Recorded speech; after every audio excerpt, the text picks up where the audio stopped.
I think we'll give up for the day. And the journey to sampler is refreshingly simple. We go from simpler, right click on the header. And we do have, if you're brave and want to go back to YouTube, here you go. Yeah. So now that moment again is from simpler to sampler. This gives us a whole lot of extra options. We have the ability to use multiple samples. So if I was to just go and look for another sample, something different, FX, what have we got?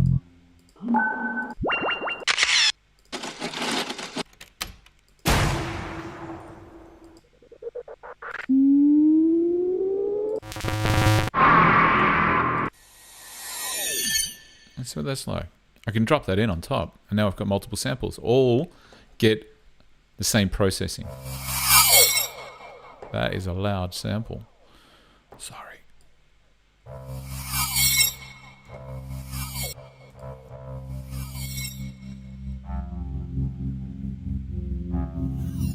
I could reverse it now.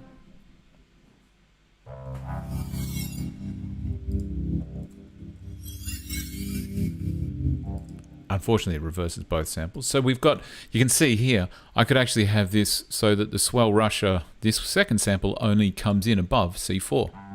So when I'm playing a note down in this area, you don't hear it, but as we go up the octaves,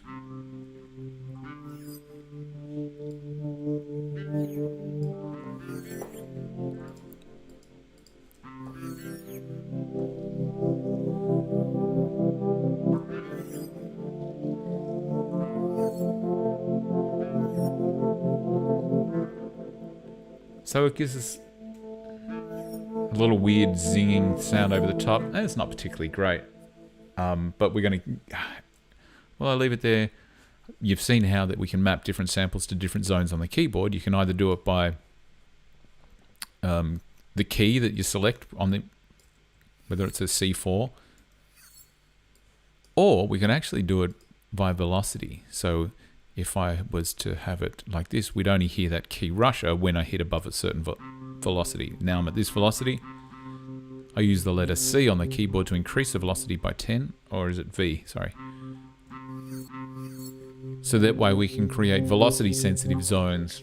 Really useful if you're doing a drum sound design and things like that. I think what would make that little zing more usable is if I change the root note of it.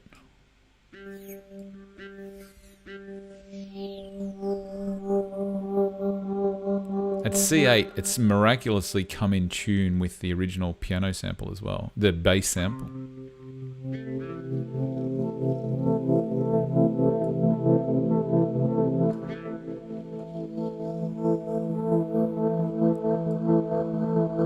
I'm going to bring in the start here.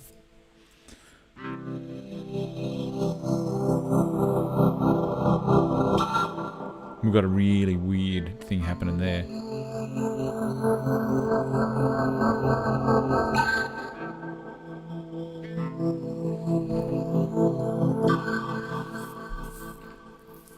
Where this one gets more interesting than sampler, not only can we have our multiple zones, we can map by key. Might make that on the whole time and just have it so when I hit it hard with the velocity, I can then have these.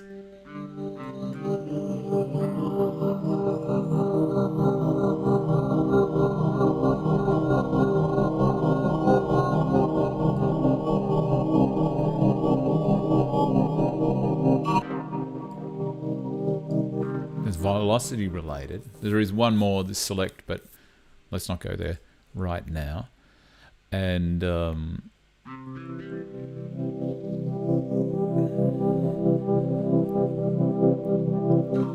what's really nice, we do have this pitch envelope that we've used throughout all the instruments. You saw it in Ableton, you saw me manipulating it earlier in the simpler. In sampler, we also have the ability to introduce FM oscillation, frequency modulation, or amplitude modulation. So this is where our ability to make just insane sounds really comes in. And it doesn't do anything on its own. You need to turn the oscillator volume up. But in the same manner that we used frequency modulation with operator, we now have the ability to introduce frequency modulation within this one. So what this is going to do is, where is my time? Can I do it here? There we go. I'm going to use an extra oscillator, but we're not going to hear the oscillator. It's just going to go and modulate the frequency of the original files. And I create that issue. I create that with this volume. The amount that I turn it up creates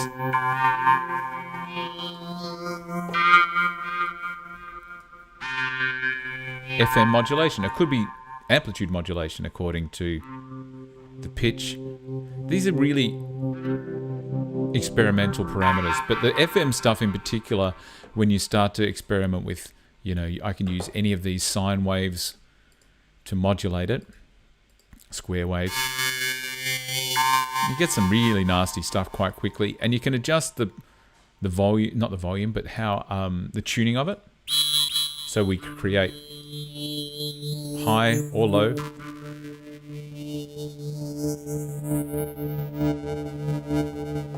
We're now getting into that kind of dark sci-fi sonics. Maybe what we'll do is have the oscillator fade in over time. So not only do we have our original ADSR settings, we now have the ability to fade this oscillator in over time. And you'll hear that distorted artifact come in.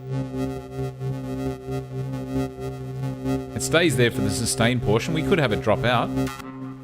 It goes up in volume, then drops down according to these. Oh no, it's going to take a long time to do that, 27 seconds.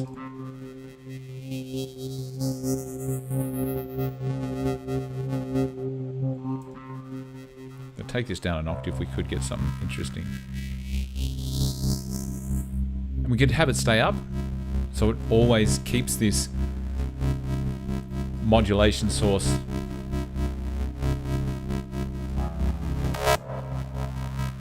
We're getting a really cool sounding drone for a nice Terminator 17 movie soundtrack. And you can see here that I've got, with the way that this filter is configured, we've got cut all this bottom end out. So I can change this morph to hear that bottom end. It could be quite nasty.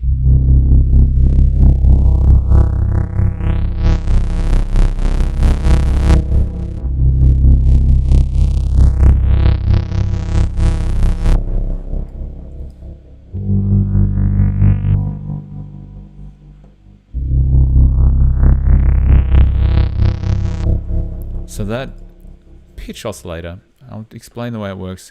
We have to turn the volume up for it to do anything. That's without it. As we turn it up, it starts to modulate the frequency of the original sound source. We can choose different types. The sine is generally the most subtle.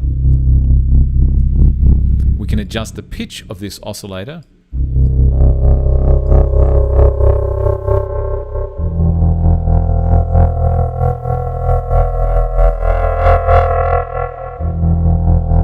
We can adjust the ADSR of it, so it could come in immediately and stay with the sound as long as we have a key held down. Without it, the higher it goes, the higher the harmonics created.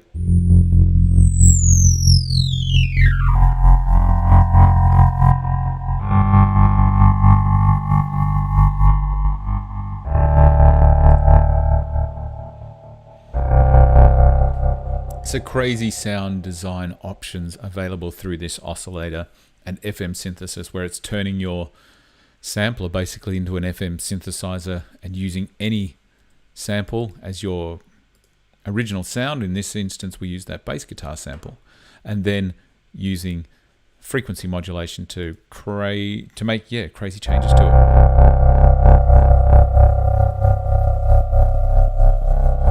Bring up the echo.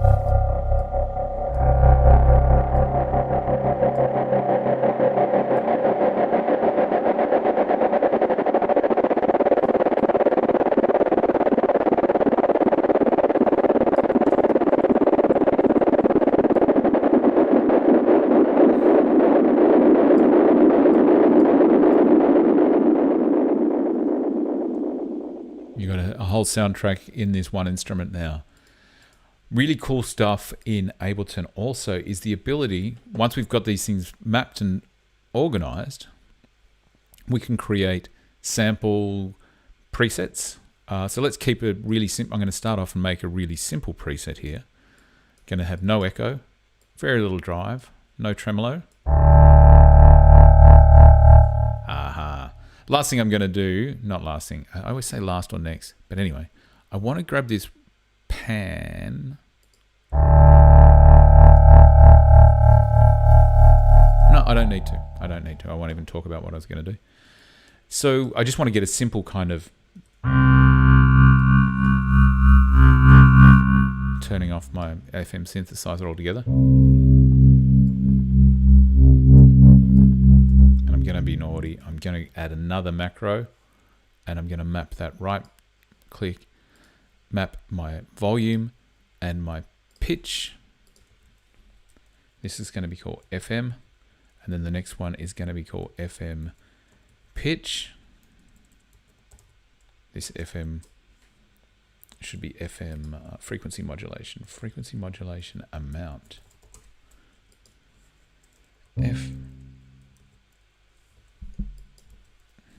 FM amount. Like that. But I do like it when it fades in gently over time, so I'm not going to give myself this option to control it here. Make it fade back down.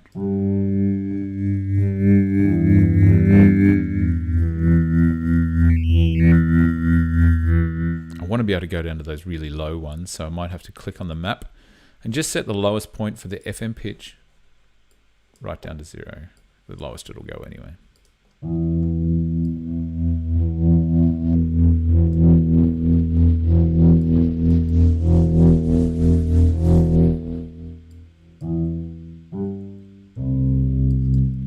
So, nice simple bassy pad kind of thing.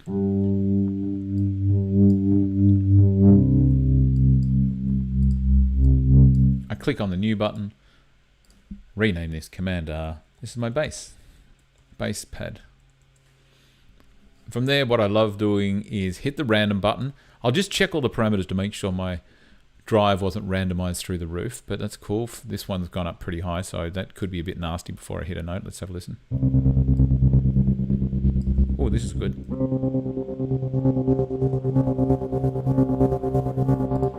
That's your classic chase scene in a movie when people get in the car.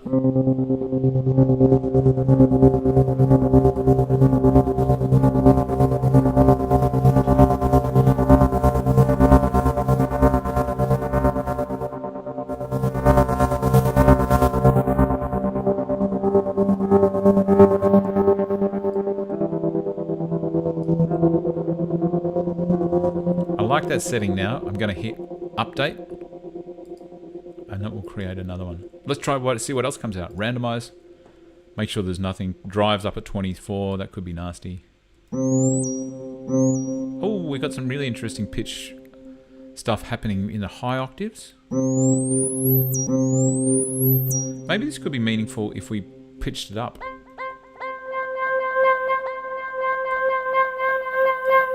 Turn down the echo.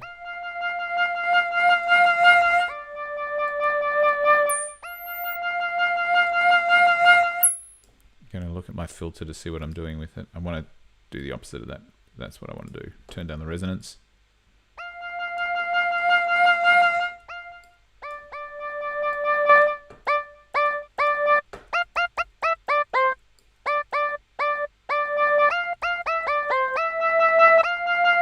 Not sure. Oh, it's the FM that's making it fade.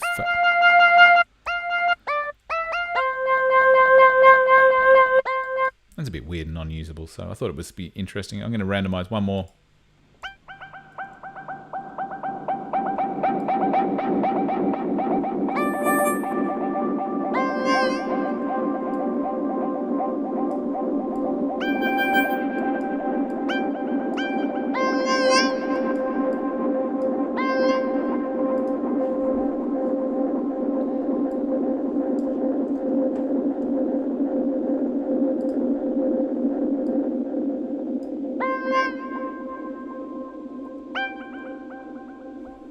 It's a little weird thing.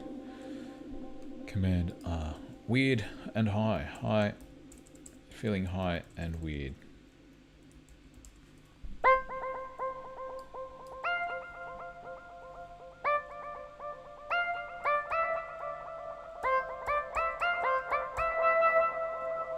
Cool. So there's some ideas and techniques on how to use the simpler and the sampler for, you know, manipulating audio. I think it would be good as well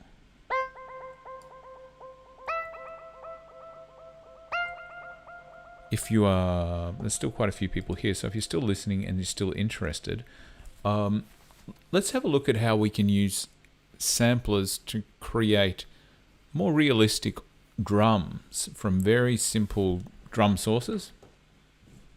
And we'll put, you know, a drum, we'll do a chord progression with this.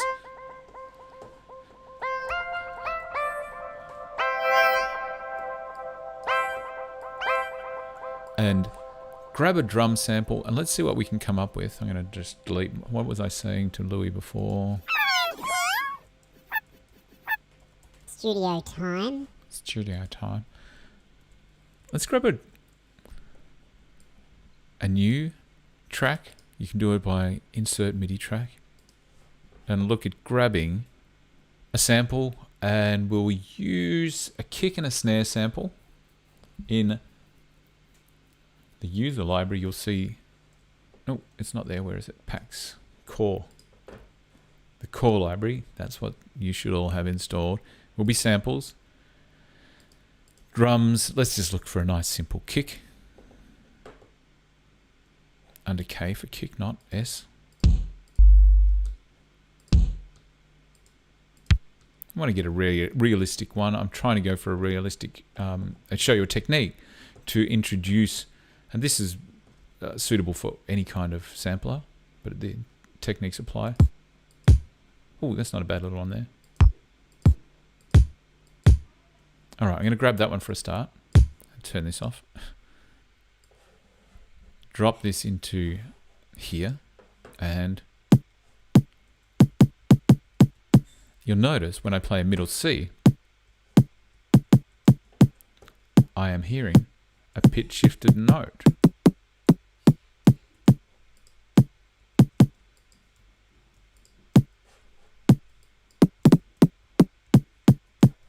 Which we don't want to happen with a drum.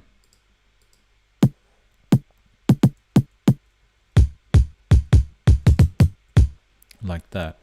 So I'm just trying to put my finger on the control for this. I got a feeling I actually have to go back to sampler, which is a bit funny. I want the kick to play at its original pitch regardless of the pitch of the incoming MIDI note. That's my thing at the moment. I'm just click that reveal guy up there to give us more screen real estate.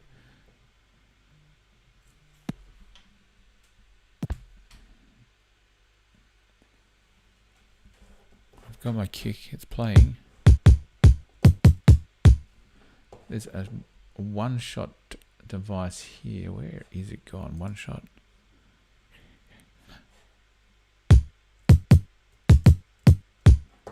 It's still going up in pitch and down in pitch when I don't want it to. I know how to do it. I just can't. I thought I could do it within this. Perhaps in the version 11 update it's now changed. So, not ideal, but quick one. Go from simpler to sampler. See where it says scale here? Set it to 0. Now, no matter what comes in, we hear the original pitch note. From there, I can go back from sampler to simpler. Do I want to do that? Yeah, I will. I'm going to set voices to 1 because we can only hear one voice from a drum at a time. So we always want it to be stopped by the previous one. So this is a way of tried to emulate different, and I will program a drum beat over here. Double click in there. I'm just going to add some different kicks. So I'll put them down low, doesn't matter, but just like this. There's my kicks, just double clicking to add them. And I'm going to have, the first one is the loudest. Second one is not so loud. Third one's less loud. And then the fourth one. This is going to change the volume very slightly of each kick. So we're trying to create more realism with a sampled drum. We've only got one hit. What do we know about drums and pitch? The harder you hit a drum, the more the skin distends or stretches. So what we can use this extra velocity to do then is to actually go and modulate the pitch ever so slightly, so that we might have to go back to the other mode. I don't know, where is our pitch stuff? We're gonna have to, but let's do that. The other thing that it also does when we hit a drum harder, it creates a stronger attack. And you know what? I'm gonna do all of this in sampler. Oh, yes. So with the pitch oscillator side of things, the pitch, I can use the amount of velocity to detune the pitch. It's a little bit hidden, but here's my modulation area. I can turn on an auxiliary oscillator. This is, an auxiliary modulator, not an oscillator, source of modulation. And say that I want to have this one, will it do it? I'm a little bit rusty here, I apologize. I want to go sample pitch of the sample to be modulated by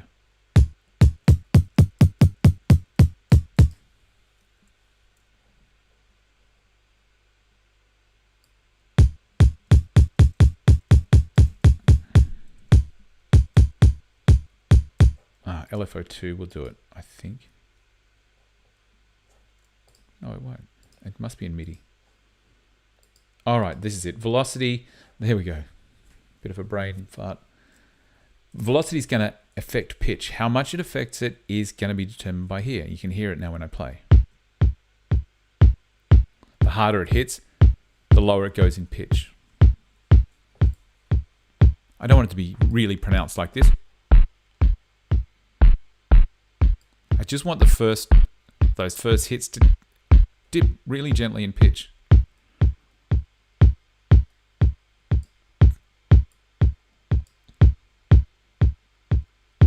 So not only is it going up in volume, we can hear the pitch is changing ever so slightly. We also want to use the velocity to change the cutoff filter, the filter frequency. And I'll show you what I mean, because as we hit the drum harder, this filter, we've actually got I don't even need to waste a modulation on that.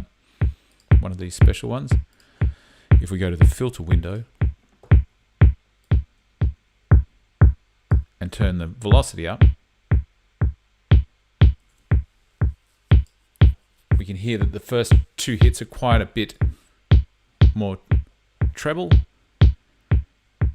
And I'm going to change this one across to OSR, a little bit of drive.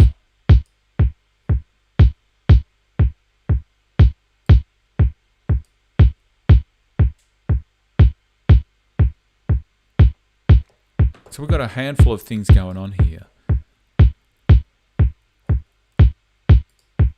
The last one I'm going to use this modulation for, this velocity, the harder it hits, and I'll have to think this through first.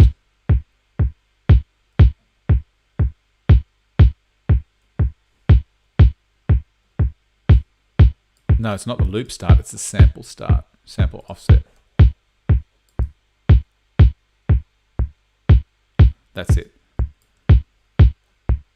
Now you can hear when it hits hard, I've put negative modulation. The harder it hits, the further into the sample before it starts to play. So this is the sample offset. If we have a look at the zone, the sample here, it's going to, the harder I hit, the more it travels into the sound before it plays back. So a sample hitting it hard, we're actually getting it the full sample, but as we're hitting it softly, it starts to miss this really sharp transient at the top.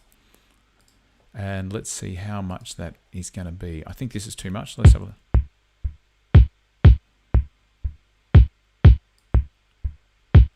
We just want it to be accenting it, not rubbing it, erasing it effectively.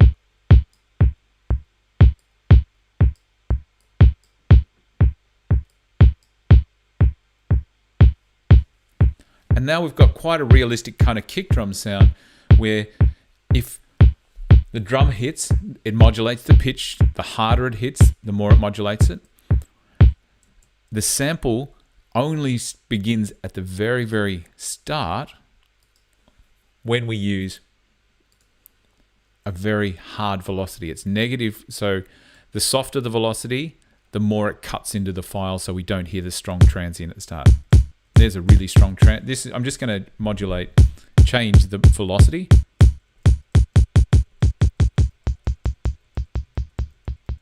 And right down the lowest velocity there, we get the sound of a really soft kick drum.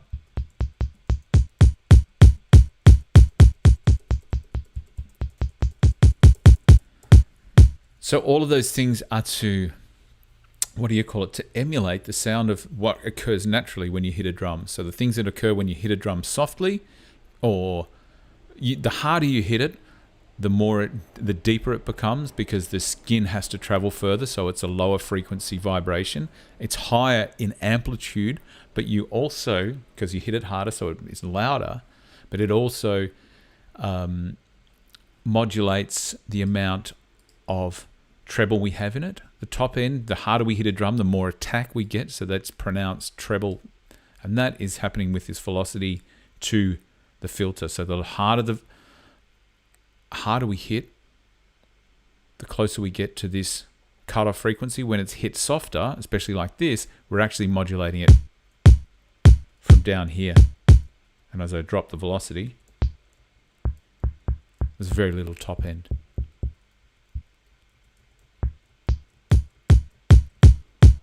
Not too much, because then you start to hear the audible squishing of the filter.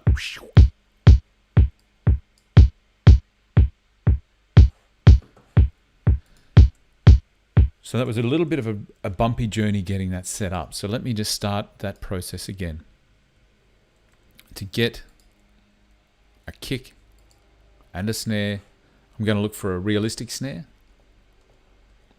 I've got my kick here, and I'll show you what I'll do. Kick, snare, I don't know what we've got here, an acoustic. No. Just a straight, gentle snare, short. There we go.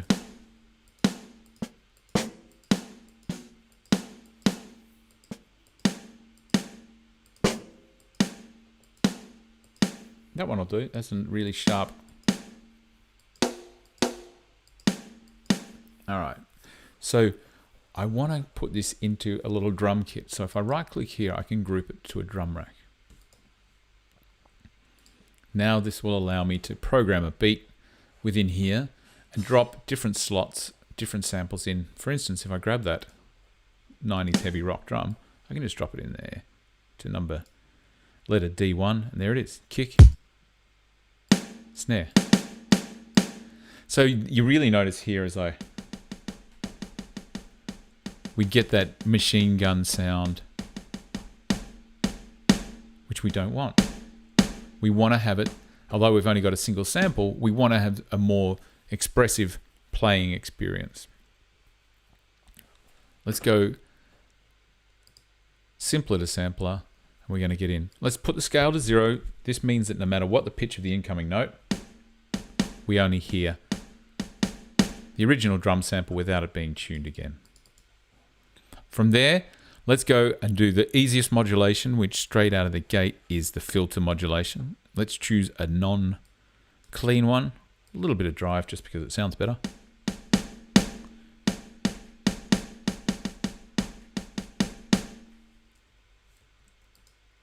Why is it not doing what I want it to do? Ah.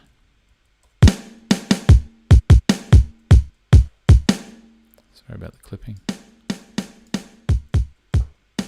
So, snare is ready to go. Let's modulate the velocity. Use the velocity to modulate the cutoff frequency. So when it's at 22%, a lower velocity frequency will cause it to be here, and a higher velocity, we're here. That's a little bit much. We don't want that audible artifact sort of whistling. That's bring down the resonance will help with that, and also put it to a 12 decibels. There we go.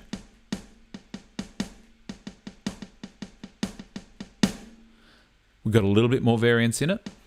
Let's go for our other modulation using velocity to drop the pitch. The harder we hit it, the more it drops in pitch. Nice deep sound there. Not too much, it becomes too audible.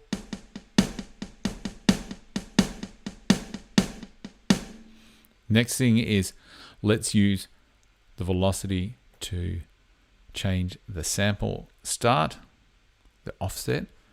So the gentler we hit it, the more of that attack we miss out on.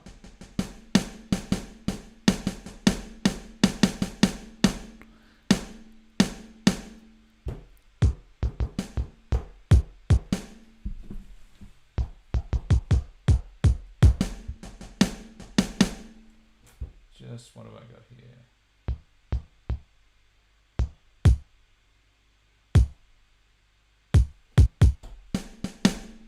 Great.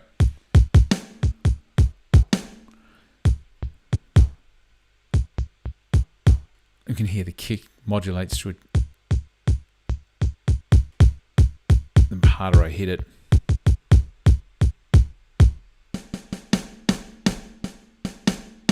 A good lesson here when you're listening to samples, the snare sounds the most machine gun like, that re-triggering, because it's got quite a bit of room and sound on it. So sometimes you're better off trying to adjust the length of your sample, which I can adjust with the global section here.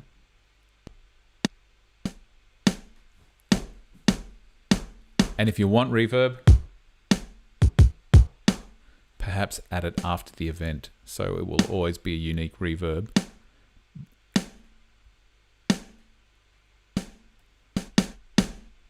Something going on with the snare where it's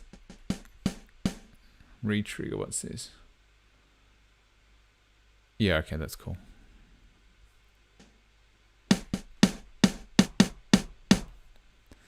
A little bit short.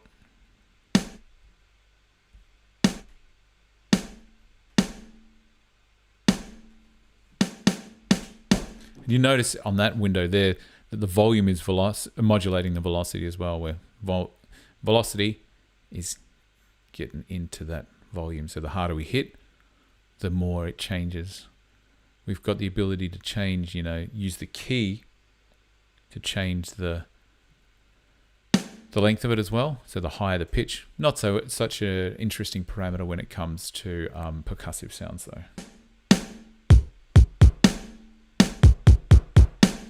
The kick sounds short, so why don't we just add that reverb? Really short one. About 7-5 seconds for a room sound.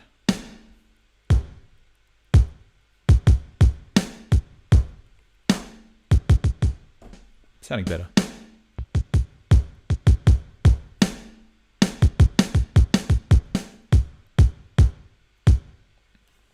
A little bit longer delay.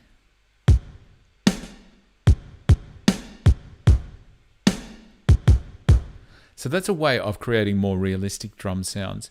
something that I've done in the past, and I will do this perhaps if people have got questions and there are other things you want to have a look at, please sing out and let me know. But the other thing I was going to say is this is a challenge I have for you for next week. Good times, bad times.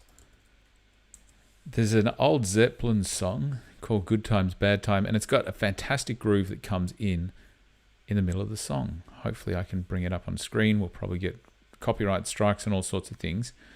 But, and I'll send you two samples to do. It's only a kick and a snare. And it's a great beat. Oh, it's not that one. It's Zeppelin. It's the last song on this album. What's the last song of this album?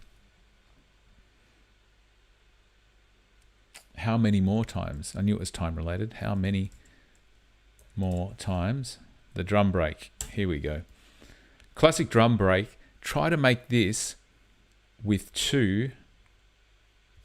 Oh, I don't want to hear these guys. Oh, maybe this will do it. No, it's 55 minutes of John Bonham drum beats. Here you go.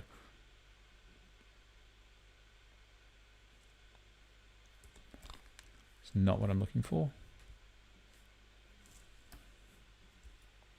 I'll show you what it is I'm looking for.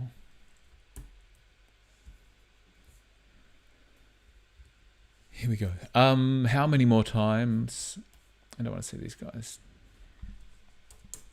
The Zeppelin track, and it will give me a copyright strike, but we'll see if we can get through it. Official audio on the Led Zeppelin. Here we go. The drum beat that comes in here. This is your challenge for the week. Using all of these techniques, try to program this drum using one kick and one snare. It is hard. Coming in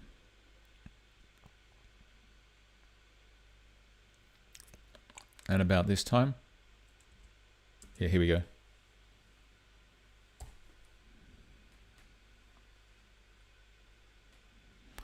So this beat is so dynamic.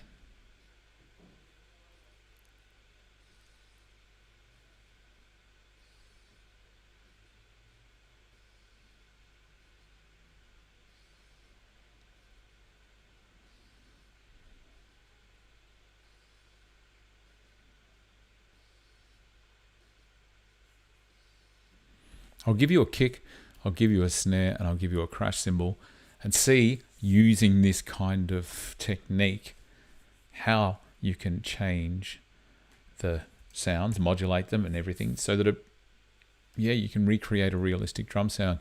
Once you've done that, that's a really good, exercise to do. You can then decide that I don't want to have realistic drums, I want to have tiny glitchy drums, and we've got ways to do that as well. Or, not just glitch drums, but abstract sounding things for drums, but that's not what I was trying to set out to show you here in this one. So it looks like we haven't been kicked off YouTube for that copyright strike. So I will create this lesson and I'll send it through to you all, and we'll see maybe next week how we can listen back to some people, see what they've done in terms of their different things to try and emulate that sound. So if we go here, we've got our kick, we've got our snare, I'm going to put just a quick, very quick and crappy drum beat. Why don't we do that one? Why don't we even? Won't be the exact same thing. Slow it down in tempo.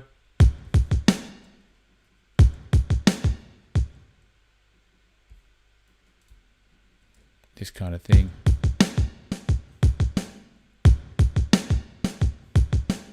You can hear there my soft snares are the beginning of them is cut off too much, truncated excessively. So let's go back to our snare, get the MIDI, and say that sample offset according to velocity will not be quite as much.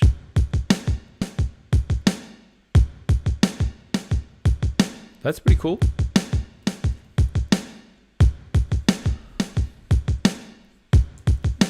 He had a nice long verb on his. That's one of the things I noticed with older recordings. Their reverb times, they didn't have a lot of control over decay time. It was generally using a chamber, and that's the sound of the chamber. Yes, you could move your mics around and your speakers around, but it didn't have this fine tuning. So a lot of the times, reverbs were quite long, and they were balanced like with the dry wet. Also, mono.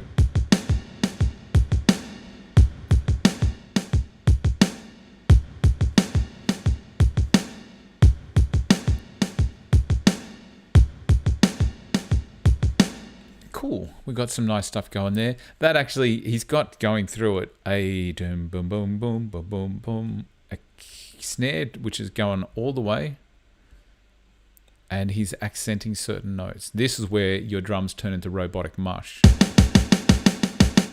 If you don't, it sounds horrible. So what we're going to need to do is modulate or change these notes, the notes velocity. They're down the bottom here.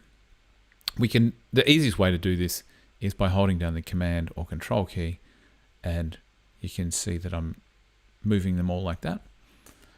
With the drum beat like this,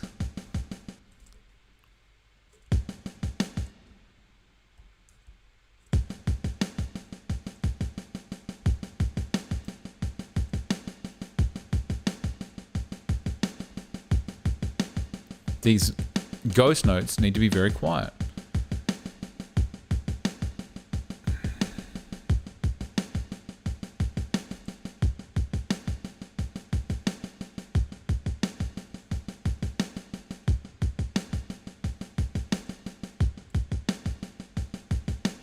Without the velocity modulation, it really sounds terrible. The other way you can do it is you can move down here, getting rid of your pencil tool, and drag them up and down. I find it easier to go.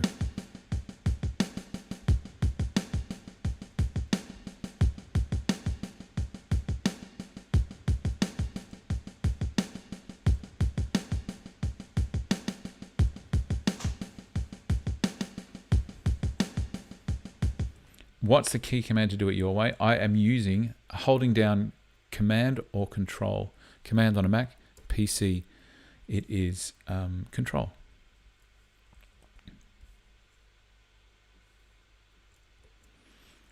A really interesting feature that they introduced on the latest version of Ableton is the ability to set velocity ranges. You can see this velocity range over here. And again, we could use it perhaps to try and create more realism. If I select all the velocities by clicking in the window and doing Command A, I then have the ability to say that the velocity for each of these notes is going to be within this range. So it creates a little probability window.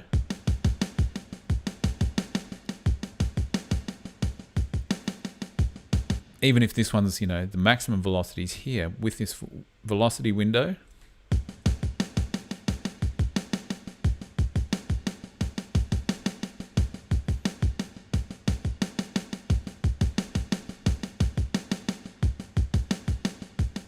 and tiny little window down the bottom here, you see this chance? This is another probability editor. And what this means is that we can actually assign a chance that these notes will or won't play. So the randomization, I can grab these and say there's a 50% chance any given note will not play, and it sounds like this. Maybe I want to always have the first kick and always have the second snare.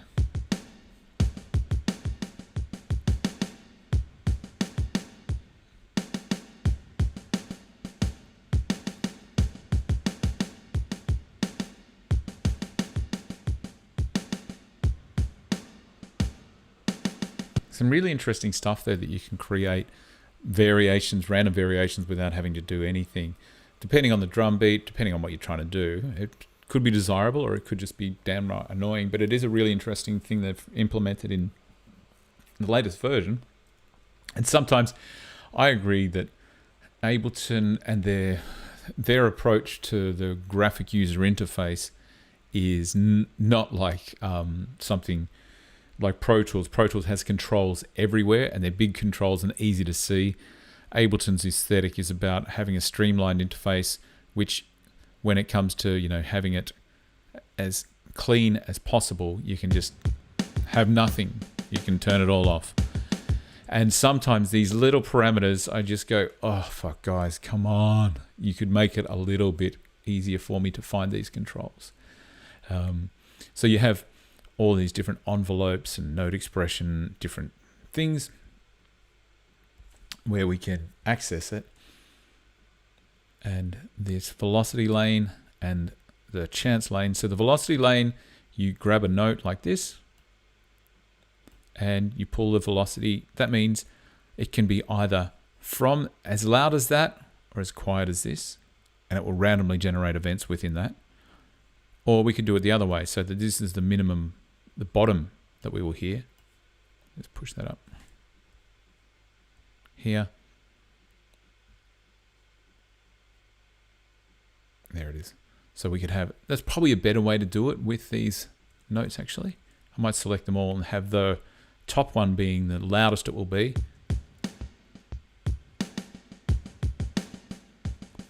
And just a little bit like that, it's going to help with the robotic nature of some kinds of drum sounds by randomizing it. The biggest thing that affects your drums though is the detuning it when you hit it harder, pitching it, using the modulation, the frequency being modulated by the velocity, the start of the drum being modulated by velocity, and yeah, that's kind of the key stuff for what we're trying to achieve here in terms of realistic drum programming.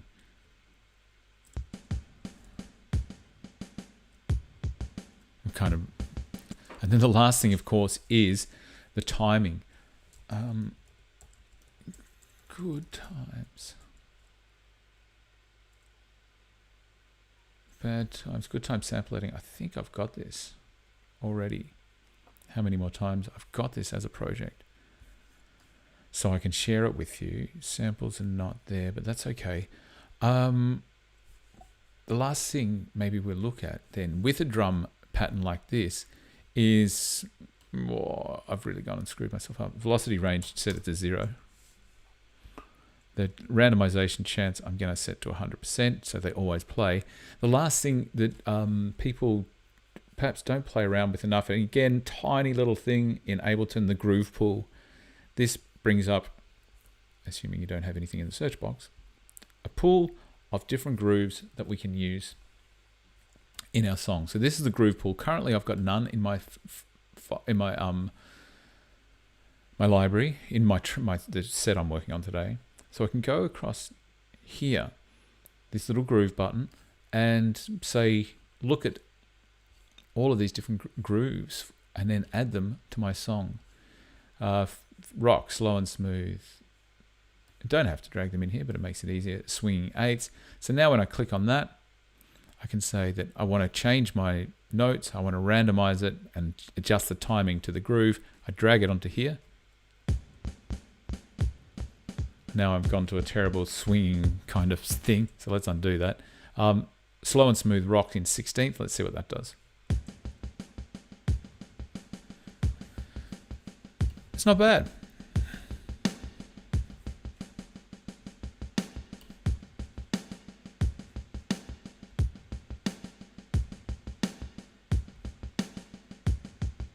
And what it's doing is very small modulations and changing of, we could have it to random stuff or use the velocity and the timing inherently part of this groove. If I click this last one, the commit, you notice that it moves them around and we can see it. At that point, I can't remove it short of undoing it.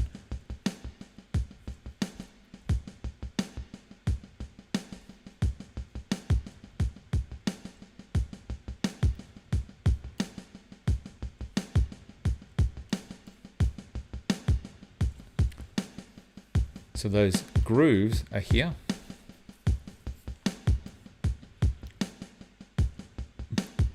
Drag them in you can click on it and drag it into here. It applies it. Allows you to preview these things. There's some logic grooves, I'm pretty sure that, oh, they've might have removed them. They used to have logic grooves in here. There we are. They're famous logic grooves for hip hop production.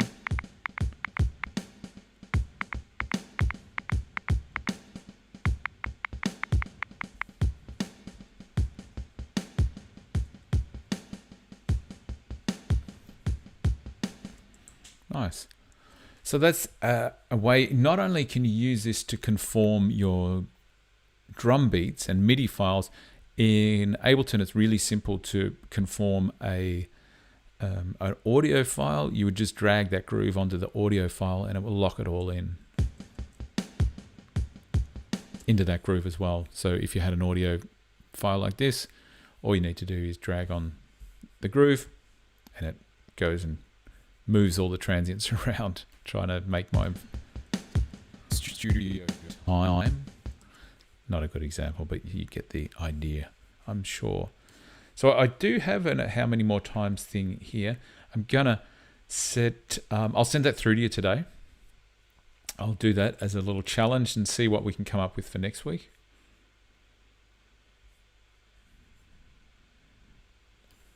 And yeah, if you've got any questions, let me know. As I said, the content that I've had for this section of the course that I've been doing those so far, the you know, your randomization stuff, we can look at that further. It doesn't work as well. I found out this year that I don't think it works as well online, and you know, I see the feedback of people dropping off after half an hour of things. So long story short, I'll send you an email or an announcement. If the stuff you want to look at and cover, we can do that. Whether or not you want to look at, I don't know what it is. I won't guess at what you know and what you don't know in Ableton. So I'll put a little bit of a survey out later today. I'll put this challenge out as well to determine, to see if you can do that. And then we'll have a listen to people's things that they create next week. Otherwise, yeah, have a think about techniques you want to look at in Ableton. It's such an amazing place to make music and the like. There's some new features in 11 we could do. If there's people who are Ableton nerds and they haven't got 11 yet, I could give you a quick run through of what's new and the more important ones, or the more, yeah, no, I guess the more important ones, like this velocity and chance variability. It's interesting.